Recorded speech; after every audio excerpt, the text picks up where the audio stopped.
Like, man, Hey, we're looking pretty good today. hey, man, well, we might as well, Hey, might as well get it started. while we, Animal, hold on, man. Why we always got to Hey, start come on, man. This with is some of this squeezing, please, smooth me? well, I know I'm not in the company of the squeeze and please moment because we ain't gonna change our line of work quite naturally. But that kind of puts me into the zone of where I need to be when we get onto this reporternewspaperonline.com. You know. Well, hey, well, check this out. All right. This is Norman Connors, man, my starship, man. That's your style. Oh yeah, I that's guess you right. just That's take over that, that's AkronHipHop.com and just make it happen, huh? that's what I do, man. Don't hate the player. So tell somebody about the Reporter newspaper, man. The Reporter newspaper has been celebrating 50 years of active service in Akron, Ohio, right down there on Old South Main Street. Okay. You know, And making it happen, and we've been making doing it happen. We've been how long we've been affiliated with them for this? for a few years now. For a few years now. We kind of intertwined with them, getting what you would say the black thing out there. So all our people who have been left out without getting the news the way it should be told, they put it out there the way it needs to be put out there. From our perspective. There it is. Okay, man. So there's been a lot of different things going on in the news, man. And coincidentally, since we last talked, what's been on your radar? Just in general about what's going on in Blackman, Ohio. Well, I've been kind of checking out the rappers that's in Akron, Ohio. The ones that don't seem to get national exposure. Right. But they should because they're just as good as anybody out there. That's kind of what I've been focusing in on lately. And you are from the wrestling paradigm, right? Well, I used Ex-wrestler, right? Yeah, even though they're trying to bring me back into the fold. And I'm contemplating a return because I feel the need to put these mitts on somebody. Well, You know. well, all right, man. Well, this is the Reporter newspaper, man. Let's contemplate on the story. Let's talk about the Charlotte police releases footage of a man that they fatally shot. Once again, another man, black man. Shot. Well, who else? It's always the black man. You know, it seems like everybody else pretty much gets taken alive, but the black man, for some reason, has to either get fatally wounded or virtually killed every time they come in contact with any police situation in any part of the country. So this is footage of the officer's body cam. It's going to be a little distorted as far as what you hear. Okay. But this is what they're saying. A lot of people say that, well, we're going to just watch it and do a play-by-play. Fire away. Okay. Let me see what's up. What you see? What's happening? Well, it looks like they're having a little cruising moment at this point in time. I guess they're looking for something to get into because they seem to have a little downtime at this point in time. No. I'm sorry. You whispering, bro. I can't hear. I'm whispering again, man. Yeah. Come on now, man.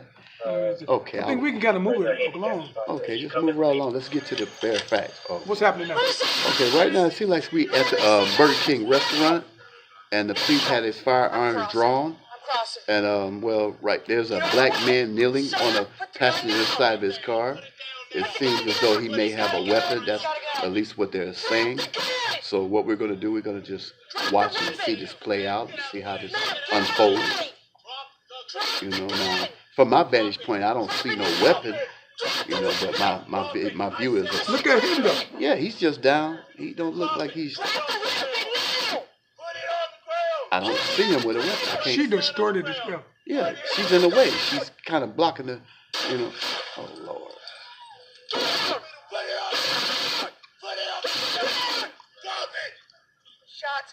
Shots fired. I shot a fire. Here we go again. Look at him. He's just slumping down. Dying. Yeah. He dying. They showing this thing. Okay, I don't see no weapon at this point in time. Okay, where's the weapon? I gotta pick up the gun. Okay, he did have one. But he didn't pull it though. No. What they showing slow motion. So what do you tell me? Tell me what you see. All I see is I can't hear you, brother. I see a black man, down he's not in a slump position. He's just kneeling down. At this point, I couldn't see whether he was holding a weapon or not. Obviously, she has a better visual effect than I do. Was that worth for him losing his life though? No, because he may have had the gun, but he didn't make any sudden movements to suggest that he was going to fire on the officer. Some say it was already on the ground. And more so it was, but it seems to me that when the police officers approach, they're they are more so the enablers in the situation, with this loud chatter of basically suggesting that everyone, especially of color, seems to always have a weapon drawn with the intent to do bodily harm. And I guess that gives them the motivation to fire upon the would-be suspect. Man, that's crazy, man. That's crazy. That's how it rolls now. So that's in Charlotte. Let's go to Texas, man. Oh. Where Texas mother wearing only a headscarf and a Marilyn Monroe T-shirt wasn't allowed to enroll her daughter in school. Now, you know the scene. Mm-hmm. You go to Walmart or whatever, and you see a lady in pajama pants and a T-shirt. That's kind of normal nowadays. And a scarf or a bonnet, right? Yes. Animal. This lady was out with just a T-shirt on, with no pants, jogging pants or nothing. Just as far as I'm concerned, she had panties on. T-shirt and the panties? Sound like an R. Kelly song, but anyway. Yeah, and a scarf. Yeah. And it actually looks like like an Aunt Jemima thing? Yeah. Dude. Fascinating. And they hit her with the ever so popular, you're out of code. You're out of code. And she said, she hit him so nice, I do not have to adhere to a dress code. I am the parent. They said, well, you're setting a bad example. Speak on that.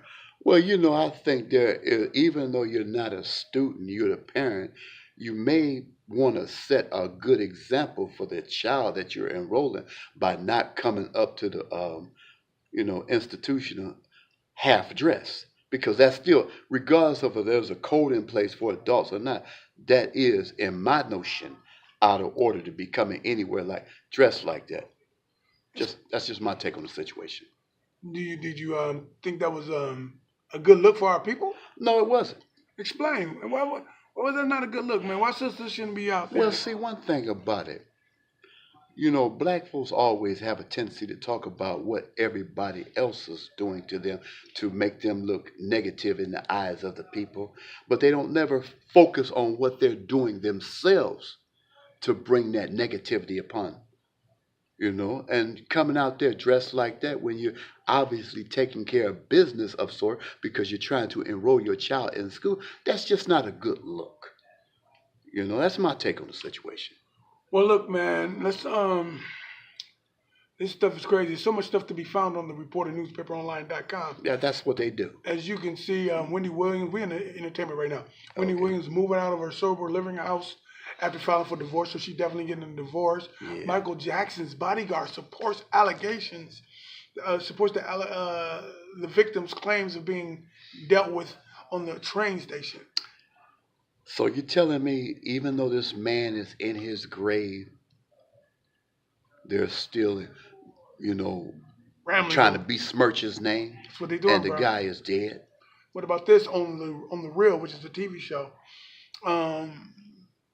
Lonnie gets emotional over Nipsey Hussle's passing and says some other stuff. But let's listen to her. Oh, yeah, what's going on? If you follow me on Instagram for the past couple of weeks, I was posting about Nipsey and how he is more than just a rapper. He did so much, and you don't miss somebody until they're gone. That's been proven. This is why you give people their flowers while they're alive. No, it's true. So true. His business, the Marathon Agency, helped so many people in the community, and that's what people were so affected by. It, most of us didn't even know about that. He invested in a system, a program called Vector 90, which was because I'm not in the hip hop lane, inner so city youth to actually come and but it's good to know. have places to study STEM, science, and computers, and things like that. Yeah. It's just a shock to everyone. And for the city of Los Angeles to pay tribute to him like this is, I think a lot of people, maybe you don't know his music, maybe you don't know who he was, but now you do know who he is. And believe me, I went to a gifting suite and there was a Marathon gifting vending place there. And this young man spoke so highly of Nipsey that he said, Lonnie, you have to come to the store. He gave me the card. And I said, I'm going to come to the store. And I missed it. I missed it. So what that make you feel like, before we get out of here? Well, see, she's having an emotional moment because obviously she has more of an insight on the invite of what this guy was doing for the community in Los Angeles. And once again, I would like to say I was on the booklet today, and someone suggests that the LAPD has something to do with this murder of Nipsey Hussle. Nothing has been proven, but of course, everything seems to happen in LA, so I wouldn't be surprised. Well, listen, for the Animal, Hire My King, the Animal and the Black Man, go ahead. This is the Reporter newspaper online in association with AkronHipHop.com. We out.